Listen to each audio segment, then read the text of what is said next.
ফোনে একটা কোড অবশ্যই মাস্ট বি ডায়াল করে দেখবেন, তা না হলে কিন্তু আপনারা যে কোনো সময় বিপদের মধ্যে পড়তে পারেন। যেমন আপনার ফোনের সমস্ত কল ফরওয়ার্ডিং হয়ে অন্য কেউ নিয়ে যেতে পারে, বা আপনার ফোনের সমস্ত কল হ্যাক করে অন্য কারো কাছে ফোনে নিয়ে যেতে পারে। তো সেই ক্ষেত্রে আপনারা কিভাবে চেক করবেন বা আপনার ফোনের কলগুলো নিরাপদ রয়েছে কিনা কিভাবে চেক করবেন, চলুন আপনাদের মাঝে আমি দেখিয়ে দিচ্ছি। প্রথমে আপনার ফোনের ডায়াল কোড এসে ডায়াল করবেন *62# দিয়ে আপনারা যে কোনো একটি সিমে ডায়াল করবেন।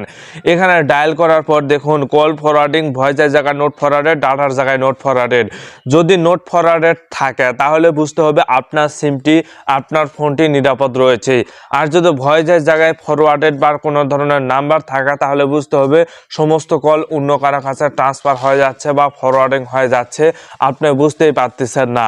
তো সেক্ষেত্রে এই সার্ভিসটি ভয়েসের জায়গায় নাম্বার বা ফরওয়ার্ডেড থাকলে এই সার্ভিসটি বন্ধ করার জন্য আপনারা আবার ডায়াল কোড এসে ডায়াল করবেন #002# দিয়ে আপনারা আবারও ওই সিমে ডায়াল করে দিবেন। তাহলে সঙ্গে সঙ্গে সমস্ত কল ফরওয়ার্ডিং সার্ভিসটি বন্ধ হয়ে যাবে। আপনার ফোনে কোনো সমস্যা থাকলে সেগুলোও কিন্তু বন্ধ হয়ে যাবে। দেখুন call forwarding is was successfully, তার মানে আপনার ফোনের সার্ভিসগুলো বন্ধ হয়ে গেছে। এখন আপনারা 100% নিরাপদ থাকবেন। ভিডিওটি প্রত্যেকে শেয়ার করবেন, পেজটিকে মাস্ট বি ফলো করবেন।